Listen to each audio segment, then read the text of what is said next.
Hello friends, welcome to Radiant Competition Classes. मैं आज आप लोगों के समक्ष विज्ञान के 10 अति महत्वपूर्ण प्रश्न प्रस्तुत करने जा रहा हूं और मैं प्रतिदिन खास करके जो बीपीएससी टीचर वाला एग्ज़ाम है उसके लिए और 69वीं बीपीएससी परीक्षा के लिए विज्ञान के अति 10 महत्वपूर्ण प्रश्न प्रतिदिन, चाहे वो विज्ञान में जूलॉजी का हो, चाहे बॉटनी का हो, या फिर फिजिक्स का हो, या केमिस्ट्री का हो, या फिर कोई भी सब्जेक्ट का हो, मैं 10-10 प्रश्न प्रतिदिन निश्चित रूप से दे दूंगा, चाहे वो दिन के किसी भी समय में हो। आप अपने जो YouTube चैनल है उसका जो बेल आइकन है आप दबा करके रखिएगा सब्सक्राइब करने के बाद, ताकि आपको हमारा इंफॉर्मेशन मिल जाए और आप आसानी से इन 10 प्रश्नों को कलेक्ट कर पाएंगे। तो चलिए दोस्तों, स्टार्ट करते हैं। आज का पहला सवाल इसमें कह रहा है क्या थ्योरी ऑफ नेचुरल सिलेक्शन किसने दिया था। ये कई बार परीक्षा में छपा है। आपको पता होगा कि इंग्लैंड के जैव विकासविद एक वैज्ञानिक थे जिनका नाम था चार्ल्स डार्विन। इन्होंने सबसे पहले जो है ये थ्योरी ऑफ नेचुरल सिलेक्शन दिया था। इसको हम लोग प्राकृतिक चयन का सिद्धांत भी बोलते हैं। और ये कहाँ के वैज्ञानिक थे, तो इंग्लैंड के वैज्ञानिक थे। और इसकी जो व्याख्या है, इन्होंने खास करके विकासवाद की जो व्याख्या है इसका, ये प्राकृतिक चुनाव द्वारा जातियों की उत्पत्ति, जो कि ये नेचुरल सिलेक्शन है, इसमें वो दिया था। यानी विकासवाद या डार्विनवाद या प्राकृतिक वर्णवाद जो है, ये थ्योरी ऑफ नेचुरल सिलेक्शन इसी को कहा जाता है। और इसकी विस्तृत व्याख्या इनकी पुस्तक प्राकृतिक चुनाव द्वारा जातियों की उत्पत्ति, यानी कि जोज 1859 ईस्वी में प्रकाशित पुस्तक है, उसी में किया था। क्वेश्चन एसएससी में ये भी पूछा गया था कि थ्योरी ऑफ नेचुरल सिलेक्शन जो है ये किसका है, तो चार्ल्स डार्विन। कब प्रकाशित हुआ था, तो 1859 ईस्वी में प्रकाशित हुआ था। आप इसे अच्छी तरह से याद रख लीजिएगा। मैं इसके बारे में थोड़ा और बता दूं कि यह सिद्धांत जो है 2-3-4 सिद्धांत, ये चीजें हैं, तथ्य है, उस पर आधारित है। पहला जैसे देखिएगा, जीवों में प्रचुर संतानोत्पत्ति जिसको बोलते हैं ओवर प्रोडक्शन की क्षमता।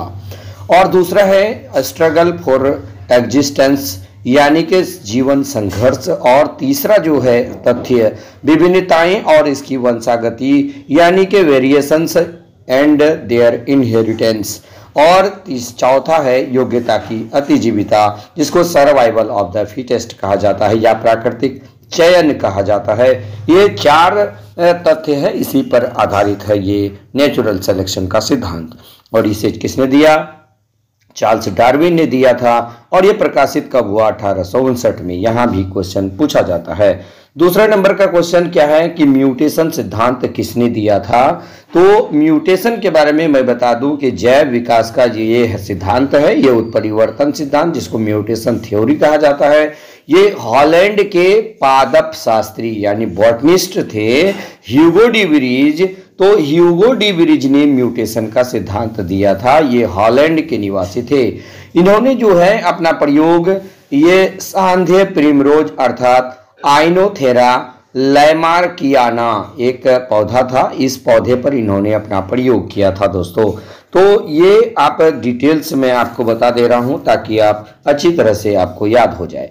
इसके अनुसार क्या होता था कि जो नई स्पीशीज है, नई जाति है की उत्पत्ति एक ही बार में स्पष्ट एवं अस्थायी आकस्मिक उत्परिवर्तनों के फलस्वरूप होती है। यानी जाति का पहला सदस्य जिसमें उत्परिवर्तित लक्षण दिखाई देता है और म्यूटेंट कहलाता है। ये क्या कहलाता है, म्यूटेंट कहलाता है। जाति के विभिन्न सदस्यों में भिन्न भिन्न प्रकार के उत्परिवर्तन हो सकते हैं। ये यही सिद्धांत है दोस्तों। तो ये सिद्धांत किसने दिया, ह्यूगो डी विरीज ने दिया। ये कहाँ के, हॉलैंड के निवासी थे, ये बोटनिस्ट थे। चलिए 2 नंबर क्लियर हुआ। तीसरा नंबर का देखिएगा, बहुत ही महत्वपूर्ण, सरीसृपों तथा पक्षियों के बीच, सरीसृपों और पक्षियों के बीच का संयोजक कड़ी, जिसको कनेक्टिंग लिंक कहते हैं, किसे कहा जाता है। तो इसका राइट आंसर होगा आर्कियोप्टेरिक्स। आर्कियोप्टेरिक्स ये जो है, आर्कियोप्टेरिक्स जो है ये सरीसृपों तथा पक्षियों के बीच का संयोजक कड़ी है। ये आप अच्छी तरह से याद रख लीजिएगा, इसको मैं लिख भी दिया हूं, आर्कियोप्टेरिक्स। और आपको इसके बारे में थोड़ा सा डिटेल बता दें कि ये जुरासिक युग का सबसे पुरातन पक्षी था आर्कियोप्टेरिक्स, जिसके जीवाश्म लगभग 15 करोड़ वर्ष पुरानी जुरासिक चट्टानों से मिले हैं। तो ये बातें आप अच्छी तरह से याद रख लीजिएगा। अगला सवाल है, पादप और जंतुओं के बीच संयोजक कड़ी किसे कहते हैं? तो इसका राइट आंसर आप यहाँ देख पा रहे हैं, युगलीना को कहा जाता है। यानी पादप और जंतुओं के बीच का संयोजक कड़ी युगलीना को कहा जाता है। ये कई बार परीक्षा में छप चुका है दोस्तों। एसएससी का ये पैटेंट क्वेश्चन माना जाता है, साथ ही साथ बीपीएससी का ये पैटेंट क्वेश्चन माना जाता है। 5 नंबर में देखिएगा, एनेलिडा और मोलास्का के बीच संयोजक कड़ी क्या है? तो एनालिडा और मोलास्का के बीच जो संयोजक कड़ी है उसको नियोपाइलीना के नाम से जानते हैं। नियोपाइलीना, आप इसे भी नोट कर लीजिएगा। एनालिडा और मोलास्का के बीच संयोजक कड़ी नियोपाइलीना है, ये अच्छी तरह से नोट कर लीजिएगा। उसके बाद देखिएगा 6 नंबर का सवाल। 6 नंबर का सवाल क्या कह रहा है? सरीसृपों और स्तनियों के बीच, यानी सरीसृपों और स्तनियों के बीच का जो संयोजक कड़ी है उसे क्या कहा जाता है? इसका राइट आंसर क्या है?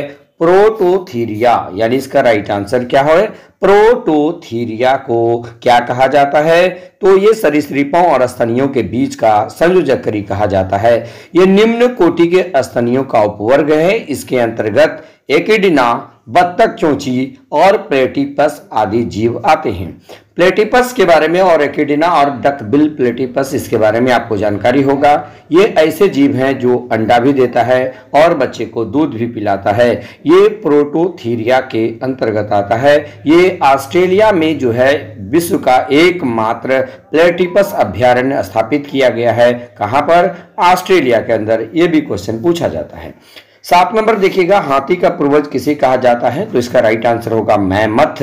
यानी मैमथ प्रजाति वर्तमान समय में विलुप्त है और इसे हाथी का पूर्वज माना जाता है। उसके बाद देखिए, आधुनिक मानव का पूर्वज किसे कहा जाता है?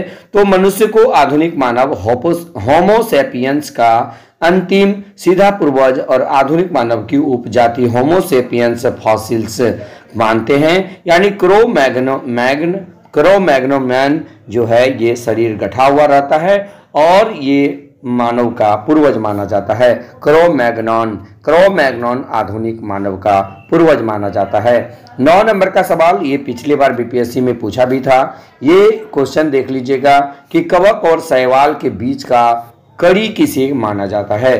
कवक और शैवाल का सहजीवी किसे कहा जाता है? ये लाइकेन को कहा जाता है और लाइकेन के बारे में आप जानते ही हैं। इसका प्रयोग वायु प्रदूषण में भी किया जाता है और साथ ही साथ जो है लिटमस पत्र भी लाइकेन का ही बनाया जाता है। कवक और शैवाल का मिश्रण होता है ये आपका लाइकेन। यहाँ ये क्वेश्चन पिछली बार बीपीएससी में पूछा था।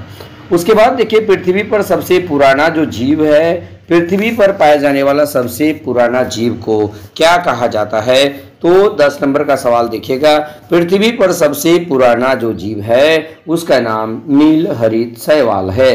यानी पृथ्वी पर सबसे पुराना जीव नीलहरित शैवाल, और ये ऐसे प्रथम जीव है जिन्होंने सूर्य के प्रकाश एवं जल के प्रयोग से भोजन का निर्माण करना प्रारंभ किया था। इस प्रक्रिया से उत्पन्न हुई ऑक्सीजन गैस वायुमंडल में फैलने लगी जो अन्य जीवों के विकास में सहायक हुई थी। तो इस प्रकार आप यहाँ 10 वेरी इंपॉर्टेंट प्रश्न का कलेक्शन आप ले पाए हैं और लगातार इस तरह का प्रश्न लेने के लिए आप हमारे चैनल पर बने रहिएगा। यदि पहली बार आए हैं तो इसे सब्सक्राइब कर दीजिएगा, बेल आइकन दबा दीजिएगा ताकि आपको हमारा हर लेटेस्ट वीडियो का इन्फॉर्मेशन मिल जाए। तो बस आज इतना ही, धन्यवाद।